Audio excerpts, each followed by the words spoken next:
पहले हेडलाइन में आ रही है, सबसे पहले आप देखेंगे सक्षम उत्तीर्ण शिक्षकों को विकल्प न देने पर भी होगा ट्रांसफर। विकल्प चयन करने की पूरी प्रक्रिया में महिला शिक्षिका भी फंसी। अगली बड़ी अपडेट है, बिहार में शिक्षकों को स्थानांतरण पदस्थापन की पूरी प्रक्रिया। बिहार में सक्षमता उत्तीर्ण शिक्षकों के पदस्थापन पर संघ का पत्र। आगे बड़ी खबर आ रही है, सक्षमता परीक्षा 2 7 विषयों की पुनर्परीक्षा का प्रवेश पत्र जारी। जी हाँ दोस्तों, अगली बड़ी खबर है, अब बिहार के सरकारी स्कूलों में पका हुआ भोजन मिलेगा। दूसरे राज्य की महिलाओं को सीटेट में 5% की छूट का लाभ नहीं।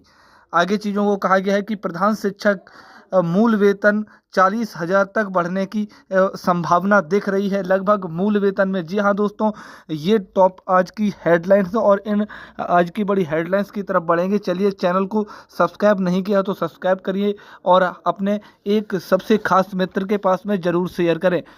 आगे बढ़ते हैं, विस्तार से खबरों को समझते हैं। तो चलिए, सबसे बड़ी खबर यहाँ पे निकल करके आ रही है, शिक्षकों के तबादले के लिए 3 विकल्प अनिवार्य होंगे। अब क्या कुछ कहा गया है समझेंगे। शिक्षा विभाग ने शिक्षकों के ट्रांसफर और पोस्टिंग के लिए दिशा निर्देश जारी किए हैं। तबादले के लिए 10 विकल्प देने होंगे, जिनमें से 3 विकल्प अनिवार्य हैं। यदि केवल 3 विकल्प भरे जाते हैं और उनमें से रिक्ति नहीं है, तो सॉफ्टवेयर के जरिए उस जिला या निकटतम जिले में तबादला किया जाएगा। ये कह दिया गया है साफ तरीके से। ऑनलाइन आवेदन प्रक्रिया में 7 से 22 नवंबर तक ई शिक्षा कोष पोर्टल पर की जाएगी। जो ऑनलाइन आवेदन है वो केवल साथ ही 15 दिन तक ही की जा रही है। 15 दिन आपको करना है आवेदन के लिए। चलिए, अगली बड़ी खबर की तरफ बढ़ेंगे। तो आज की बड़ी अपडेट आगे आ रही है, विकल्प नहीं देने पर कहीं भी होगा शिक्षकों का पदस्थापन। जी हाँ दोस्तों, राज्य के सरकारी स्कूलों में कार्यरत सभी सक्षमता उत्तीर्ण स्थानीय निकायों शिक्षकों के लिए ई शिक्षा कोष पोर्टल पर अपने टीचर आईडी से लॉगिन कर स्थानांतरण पदस्थापन हेतु विकल्प भरना अनिवार्य किया गया है।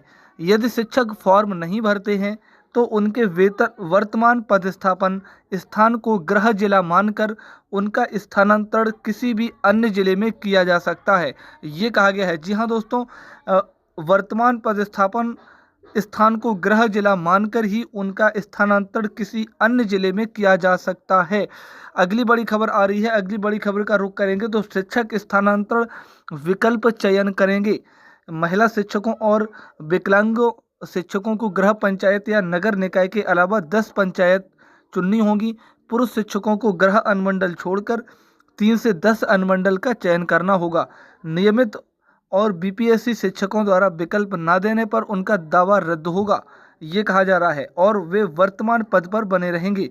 सक्षमता उत्तीर्ण शिक्षक विकल्प न देने पर जिले के बाहर पोस्टिंग पाएंगे। जी हाँ दोस्तों, सक्षमता उत्तीर्ण शिक्षक विकल्प न देने पर जिले के बाहर पोस्टिंग पाएंगे, ये कहा जा रहा है। अगली बड़ी अपडेट आ रही है, अगली बड़ी खबर की तरफ बढ़ें। तो बिहार में शिक्षकों के स्थानांतरण पदस्थापन की प्रक्रिया। बिहार में शिक्षकों के स्थानांतरण और पदस्थापन की प्रक्रिया दिसंबर 2024 में शुरू होगी।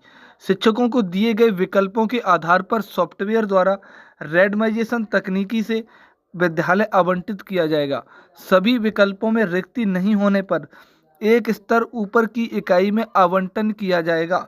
शिक्षकों को जनवरी 2025 के पहले सप्ताह में नए विद्यालयों में योगदान देना होगा, ये कहा जा रहा है, जिसके बाद उन्हें विशिष्ट शिक्षक का वेतन मिलेगा। जी हाँ दोस्तों, इसके बाद ही उन्हें विशिष्ट शिक्षक का वेतन मिल पाएगा। चलिए, अगली बड़ी खबर की तरफ बढ़ते हैं। तो अगली खबर आ रही है, बिहार में सक्षमता उत्तीर्ण शिक्षकों के पदस्थापन पर संघ का पत्र। स्नातक ग्रेड प्रशिक्षित शिक्षक संघ बिहार ने शिक्षा विभाग के अपर मुख्य सचिव को पत्र लिखा है, जिसमें सक्षमता परीक्षा उत्तीर्ण शिक्षकों के पदस्थापन के लिए उनके आवंटित जिलों में ही विकल्प प्राप्त करने की मांग की गई है। संघ ने बताया कि 1,87,000 शिक्षकों ने पहले ही जिला आवंटन प्राप्त किया है और अब अनुमंडल का विकल्प मांगना उचित नहीं है, ये कहा जा रहा है। संघ ने शिक्षकों के हित में शीघ्र कार्रवाई का अपील की है। जी हाँ दोस्तों, संघ ने शिक्षकों के हित में शीघ्र कार्रवाई की अपील की है। अगली खबर की तरफ बढ़ेंगे। तो अगली खबर आपकी आ रही है आपके सामने कि सक्षमता परीक्षा 2 7 विषयों की पुनर्परीक्षा का प्रवेश पत्र जारी। जी हाँ दोस्तों, बिहार विद्यालय परीक्षा समिति ने सक्षमता परीक्षा 2 के अंतर्गत 7 विषयों की पुनर्परीक्षा के लिए प्रवेश पत्र जारी कर दिया है। ये परीक्षाएं 26 अगस्त को हुई थी, लेकिन प्रश्न पत्र में विसंगति के कारण रद्द कर दी गई थी। पुनर्परीक्षा 13 नवंबर को होगी। शिक्षक अभ्यर्थी, ये वेबसाइट आप देख सकते हैं www.bsebshamta.com पर जाकर अपना प्रवेश पत्र डाउनलोड कर सकते हैं। ये आप देख सकते हैं besebshamta.com पर। ठीक है, चलिए अगली बड़ी खबर की रुख करेंगे तो आप देख पाएंगे अब सरकारी स्कूलों में पका हुआ भोजन मिलेगा। जी हाँ दोस्तों, शिक्षा विभाग ने पीएम पोषण योजना के तहत राज्य के सरकारी प्रारंभिक विद्यालयों में पका पकाया भोजन उपलब्ध कराने का फैसला किया है। पहले चरण में मधुबनी, दरभंगा, मुजफ्फरपुर, गया, वैशाली, पूर्वी चंपारण, पूर्णिया, भागलपुर, लखीसराय और औरंगाबाद की 20 पंचायतों में पायलट प्रोजेक्ट शुरू होगा। योजना के संचालन की जिम्मेदारी मध्याह्न भोजन व्यवस्थापक को सौंपी गई है। जी हाँ दोस्तों, इस योजना के संचालन की जिम्मेदारी मध्याह्न भोजन व्यवस्थापक को सौंपी गई है। अगली बड़ी खबर की तरफ बढ़ेंगे और अगली खबर आ रही है कि 40% शिक्षकों ने दिया छुट्टी का आवेदन। जी हाँ दोस्तों, पटना के सरकारी स्कूलों में 40% शिक्षकों ने 5 नवंबर यानी कि नहाय खाए के लिए छुट्टी का आवेदन दिया है। आप देख पा रहे होंगे 40% शिक्षक। हालांकि छठ की आधिकारिक छुट्टियां 6 से 9 नवंबर तक घोषित हैं।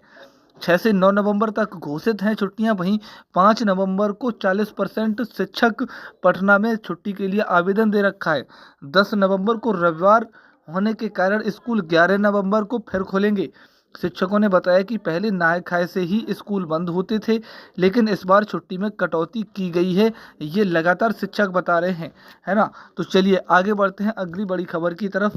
तो दूसरे राज्य की महिलाओं को सीटेट में 5% के छूट का लाभ नहीं मिलेगा। पटना हाईकोर्ट के निर्णय के बाद बिहार शिक्षा विभाग ने आदेश जारी किया है कि दूसरे राज्यों की चयनित महिलाओं को केंद्रीय शिक्षक पात्रता परीक्षा सीटेट में 5% की छूट नहीं दी जाएगी। ऐसे में यदि किसी शिक्षिका की सीटेट में 60% से कम है तो उनकी नियुक्ति रद्द कर दी जाएगी। ये कहते हुए ये बातें जो है वो निकल कर के आ रही हैं। चलिए अगली बड़ी खबर की तरफ बढ़ेंगे तो आगे अगली खबर आ रही है आप सभी के लिए कि प्रधान शिक्षकों का मूल वेतन बढ़ने की संभावना। जो प्रधान शिक्षक हैं दोस्तों, प्रधान शिक्षक नियमावली 2024 के अनुसार वेतन और अन्य भत्ते वित्त विभाग के परामर्श से निर्धारित किए जाएंगे, जिससे 2022 की नियमावली में निर्धारित मूल वेतन 30,500 रुपये में बदलाव होने की संभावना है। प्रधान शिक्षक बनने वाले शिक्षकों को 40,000 रुपये के आसपास मूल वेतन मिलने की उम्मीद है पूरी तरीके से। जी हाँ दोस्तों, प्रधान शिक्षक बनने वाले शिक्षकों को 40,000 रुपये के आसपास मूल वेतन मिलने की पूरी उम्मीद है। ये पूरी उम्मीद को लगा करके बैठे हुए हैं। आगे बढ़ेंगे और अगली बड़ी खबर आप देखेंगे यहाँ पर कि जो ये सबसे बड़ा मुद्दा बना हुआ है छुट्टी को आवेदन को लेकर के, जहाँ पटना में महज पूरे 100% में से 40% जो शिक्षक हैं उन्होंने केवल 5 नवंबर की छुट्टी का आवेदन कर दिया, लेकिन 6 से 9 नवंबर तक छुट्टियाँ हैं। इसलिए भी क्योंकि आप जानते हैं नहाय खाए की छुट्टी पिछले साल से और आज इस बार से लगातार छुट्टी में कटौती हो रही है और इस कटौती का ये मुख्य कारण है जो लगातार शिक्षक 6 नवंबर से जब छुट्टियां आरंभ हो रही हैं और 5 नवंबर से ये चीज़ों को लेकर के आगे बढ़ रहे हैं। लगातार शिक्षा विभाग शिक्षकों के हित में कहीं नहीं सोचता हुआ नज़र आ रहा है। लेकिन और आपका कमेंट क्या है इस चीज़ को लेकर के मुझे ज़रूर बताइएगा, है ना। तो इस कमेंट में ज़रूर बताएं आपका क्या कुछ कहना है और जो नीति निर्धारित की गई है इसके बारे में भी ज़रूर बताइएगा। मैं मिलता हूं नेक्स्ट वीडियो में। Thank you, all the best.